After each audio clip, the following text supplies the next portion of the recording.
안녕하세요. 컴공선배 론입니다. 자, 오늘부터는 제가 지난번에 약속드렸듯이 비전공자 초보자들이라도 쉽게 따라하면서 배우실 수 있는 그런 교육 컨텐츠를 촬영하게 됐어요. 이 컨텐츠는 개념 그리고 실습 이런 형태로 진행될 예정이고요. 또한 비전공자였던 제가 이렇게 코딩을 배우면서 마주했던 여러 어려움들과 그리고 그걸 어떻게 해결해 나갔는지 팁들도 중간중간에 최대한 많이 넣으려고 노력해 볼게요. 강의는 아마 10분 내외로 구성이 될 것 같아요. 하지만 염두에 두셔야 될 거는 20분 배운다고 땡이 아니라는 거. 여러분들 그 지식을 자신 걸로 만들기 위해서는 그 이상의 노력이 필요하다는 걸 항상 생각해 주셨으면 좋겠어요. 이 영상으로 도움이 된다면 참 좋겠지만 최대한 많은 레퍼런스를 찾아보시기도 추천해드리고요. 프로그래밍 공부할 때는 그런 레퍼런스 찾는 능력도 하나의 능력이에요. 정말 아마 강의는 주 1회, 많으면은 2회 이렇게 올라갈 건데 길어도 한 달 이내로 마치시길 바래요. 그 이상은 좀 시간 낭비라고 생각하거든요. 자, 이제 본론으로 들어가 보겠습니다.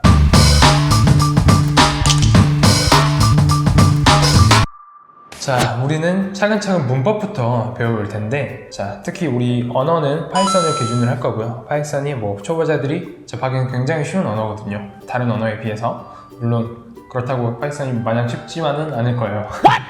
자, 어쨌든 오늘은 크게 세 가지 주제로 얘기를 해볼 거예요. 세 가지 개념을 얘기해 볼 건데, 첫 번째로는 데이터 타입, 그리고 두 번째로는 변수, 그리고 세 번째로는 조건문에 대해서 한번 배워볼 거예요. 일단 그 개념들부터. 자, 이 데이터 타입이라는 것은 어떤 것이냐면은 이 데이터가 숫자인지 또는 문자인지, 그리고 좀 더 깊이 들어가서는 숫자 중에서도 이 숫자가 정수인지 아니면은 실수인지 이런 식으로 나누는 거를 바로 데이터 타입이라고 하거든요. 자, 이 데이터 타입을 알아야 되는 이유는 크게 두 가지로 말씀드릴 수 있을 것 같아요.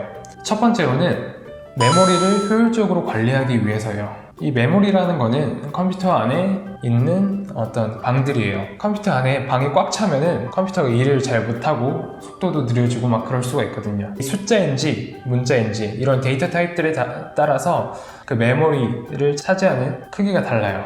이런 데이터 타입을 고려하지 않은 거는 마치 1인분의 음식이 필요한 사람들한테 냄비 통째로 그냥 그 음식을 주는 거예요. 굉장히 비효율적이잖아요. 그렇기 때문에 데이터 타입을 신경 써야 돼요. 그것이 바로 데이터 타입을 알아야 되는 첫 번째 이유였고, 두 번째 이유로는 데이터 타입별로 용도가 다르다는 점이에요. 사람 입장에서는 숫자 1이든 문자 1이든 똑같이 1이겠지만은 이런 상황을 가정해 볼게요. 1 더하기 1을 하는데 그 1이 숫자인지 혹은 문자인지에 따라서 컴퓨터가 이해하는 방식은 완전히 다르게 돼요. 숫자 1 더하기 1이라면 우리가 예상했듯이 이겠지만은 문자 1 더하기 1은 그냥 1, 1 이런 식으로 표현을 해버려요. 이렇게 결과가 하늘과 땅 차이기 때문에 데이터 타입을 항상 신경 쓰는 게 중요합니다. 네, 안녕하세요. 컴공선배의 론입니다. 오늘은 이제 실습 시간에 한번 들어가 보겠습니다. 자, 이제 이 파이썬을 설치를 해야겠죠. 하지만 이 파이썬 설치 부분은 너무나 좀 간단한 면이 있어서 간단하게만, 그리고 인터넷에 엄청난 레퍼런스가 많아요. 우리는 그 중에 이 아나콘다라는 프로그램을 통해서 이 파이썬을 한번 설치해 보도록 할게요. 자, 간략하게만 말씀드리자면은 웹브라우저에서 아나콘다라고 검색을 하시면은 이런 웹페이지를 만나실 수 있고, 자, 여기서 이 프로덕트 인디비주얼 에디션 누르시면은 여기 다운로드가 있어요. 다운로드로 내려가면은 자, 이 본인 OS에 맞게 이걸 설치해 주시면 돼요. 너무 간단하고 그냥 다음 이런 식으로만 누르면 되는 거기 때문에 굳이 안 보여드려도 괜찮을 것 같아요. 자, 추가적으로 이 아나콘다라는 것이 어떤 것인지 한번 간략히 설명을 해드리자면은, 이 아나콘다라는 것은 파이썬이라는 언어를 포함해서 그 파이썬을 사용하기 쉽게 하기 위한 통합 개발 환경 및 모듈, 프레임워크들을 체계적으로 다 제공해주는 종합 선물 세트 같은 그런 느낌이에요. 이 정도로만 알면 될 것 같고, 참고로 이 통합 개발 환경이라는 게 어떤 것인지 스스로 조사해보는 게 굉장히 유의미한 일일 것 같아요. 자, 오케이. 설치는 이렇게 아나콘다를 잘 설치를 하셨다면은 이렇게 주피터 노트북이라는 프로그램이 있어요. 그리고 이 주피터 노트북을 우리는 파이썬을 한번 공부해 볼 거예요. 켜봅시다. 그럼 이런 콘솔이 뜰 거고, 자, 이런 화면을 만나게 될 거예요. 이 주피터 노트북의 이것들은 바로 우리의 폴더 구조인 요 사용자, 윈도우 기준으로는 요 사용자 폴더에 요 컴퓨터 이름 가면은 여기 있는 폴더가 지금 요 웹 화면에서 보이는 것과 같습니다. 즉 여기서 폴더를 만들면은 여기서도 보이고 이 화면에서 보이고 여기서도 새로운 폴더를 만들면은 실제로 이 사용자 폴더에 새로운 폴더가 만들어져 있어요. 파일도 마찬가지고요. 자, 그리고 이 주피터 노트북 어떻게 사용하는지 간략히 한번 알아보겠습니다. 저는 최소한만 알려드릴 거고요. 너무 하나하나 다 알려드리는 거는 좀 너무 의미 없는 일인 것 같아서 스스로 구글링 하셔서 뭐 주피터 노트북 사용법 이런 키워드로 한번 검색하셔서 다양한 기능들을 한번 만나보세요. 자, 1차적으로 우선 이 파이썬 파일을 한번 만들어 봐야겠죠. 정확히 말하면 아이파이썬 주피터 노트북 파일인데 뭐 어쨌든 지금은 뭐 중요한 건 아니잖아요. 자, 이렇게 우측 상단에 New 버튼을 클릭하시고 파이썬 3를 클릭하면은 자, 이렇게 새로운 창이 나타나게 됩니다. 네, 그러면은 이것이 바로 지금 이 파일은 여기에 이 사용자 폴더에 실제로 생성이 되어 있어요. 이렇게 untitled 1 이런 식으로 생성이 되어 있어요. 여기서도 마찬가지죠. 지금 이 파일을 말하는 거예요. 이게 자, 좋아요. 이 파일의 이름을 바꾸고 싶다. 여기를 클릭해서 자, 이렇게 바꿔주시면은 실제로 이게 이름 바꾸기라고 반영이 돼 있죠. 이렇게 하는 거고, 자, 주피터 노트북은 요 셀 단위로 실행을 시키는 거예요. 이 셀의 실제 코드를 쓰는 거고요. 이런 식으로 쓰는 거고, 이 셀을 늘리고 삭제할 수도 있어요. 이 셀을 늘리는 방법은 키보드에서 B를 누르시면은 하나하나 추가되고요. 반면에 삭제를 하고 싶으면은 D를 2번 누르시면은 이렇게 삭제가 됩니다. 그리고 이 코드를 실행시키고 싶으면은 이렇게 프린트 1 하면은 1을 출력하는 그런 코드예요. 자, 여기서 이 run 버튼을 클릭하시던지 아니면은 단축키로는 컨트롤 엔터 이런 식으로 하면은 코드가 실행이 돼요.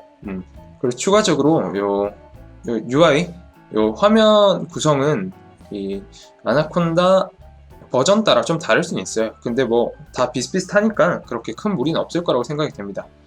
그리고 여기 키보드 버튼을 눌러 보시면은 다양한 단축키들을 본인이 커스터마이징 할 수도 있고 엄청나게 많아요. 이거는 공부하실 때 참고하면 좋을 것 같아요. 오케이, 이렇게 해서 간략하게 주피터 노트북 사용법을 마치겠습니다. 이번에는 아까 말씀드린 데이터 타입에 대해서 한번 알아봅시다. 자, 데이터 타입은 굉장히 많아요. 자, 우선은 이 숫자형 데이터 타입에 대해서 한번 알아봅시다. 프로그래밍 언어가 처음 등장한 게 계산을 빠르게 하기 위한 용도였죠. 네, 아마 맞을 거예요. 파이썬에서 4층 연산 기호는 다음과 같아요. 굉장히 직관적이죠. 좀 살짝 생소한 거는 요 슬래시 2개와 요 퍼센트로 각각 못 구하는 것과 나머지 구하는 거죠. 한번 써봅시다. 굉장히 간단해요. 그냥 숫자는 말 그대로 그냥 숫자를 써주면 되고 더하기 1 하면은 썼으면 되고 당연한 건데 자, 되고 뭐 6 나누기 2 하면은 되고 그리고 곱하기 하면 3 곱하기 3 되는 거고 목도 10 나누기 3 이런 식으로 하면은 목만 나오죠. 슬래시 2개를 했을 땐. 자, 반면에 퍼센트를 했을 때는 나머지인 1이 나올 거예요. 이런 식으로. 네. 자, 아까 말씀드렸다시피 그냥 요 숫자는 숫자긴 하지만은 파이썬에서는 총 2가지로 숫자형 자료를 나눈다고 했어요. 바로 인티저, 정수냐 아니면 플로트, 실수냐. 쉽게 말해서 정수는 소수점이 없는 숫자고 실수는 소수점이 있는 그런 숫자예요. 자, 한번 확인해 봅시다. 자, 파이썬에서는 해당 데이터의 데이터 타입을 알아볼 때는 요 타입이라는 함수를 씁니다. 그리고 그 괄호 안에 이렇게 10이라는 숫자를 넣어 보면은 10의 데이터 타입이 어떤 것인지 반환해 줍니다. 자, 이렇게 실행해 보면은 이거는 인티저, 바로 정수다 라고 말하죠.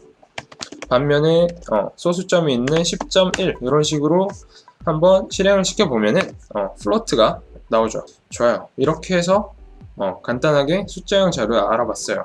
지금 이게 뭐 하는 짓인가, 별거 아닌데 하면서 뭐 좀 귀찮게 느껴질 수 있지만은 나중에는 이게 이 개념이 분명히 필요한 때가 옵니다. 차근차근 한번 쌓아보는 그런 느낌으로. 자, 그 다음에는 문자형 자료에 대해서 한번 알아볼게요. 문자형 자료는 다음과 같이 표현합니다. 문자형 자료는 작은 따옴표로 감싸주거나 큰 따옴표로 감싸주면 돼요. 자, 작은 따옴표로 한번 감싸봅시다. 문자열 테스트 이런 식으로 해보면 되죠. 마찬가지로 자, 큰 따옴표로 감싸서 문자열 테스트 해도 되죠. 이거를 둘 다 출력하고 싶으면은 print라는 함수 안에 다 넣어주면 돼요. 이런 식으로요. 이런 식으로. 네, 좋아요. 이러면은 문자열 테스트라고 둘 다 출력이 되죠. 하지만 여기서 좀 주의해 주실 게, 작은 따옴표로 시작했으면은 끝도 작은 따옴표야 되고, 큰 따옴표로 시작했으면 끝도 큰 따옴표야 돼요. 만약에 이런 식으로 처음에는 작은 따옴표로 시작해서 마지막에는 큰 따옴표로 끝나면은 이렇게 이게 문법적으로 안 맞는 에러라는 뜻이거든요. 이렇게 에러가 표시되게 됩니다. 이게 좀 번거롭다 하면은 그냥 이렇게 큰 따옴표 3개를 해서 이렇게 해주는 방법도 있죠. 자, 이 큰 따옴표 3개를 하면은 그 안에 있는 게 어떤 것이 됐든 그냥 다 문자열로 취급해버립니다. 이런 식으로요. 좋아요. 그리고 가끔씩이 아니라 굉장히 빈번히 문자열에서 특정 부분만 뽑아내야 될 상황이 있어요. 분명히 있어요. 우리 그거 한번 해볼게요. 자, 이 사진은 우리의 갓글 그리고 위키독스에서 가져온 거예요.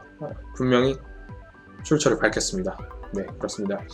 여러분들이 프로그래밍을 하다 보면은 특정 문자열에서 특정 부분만 뽑아내고 싶은 그런 상황이 있어요. 그런 거를 한번 연습해 볼게요.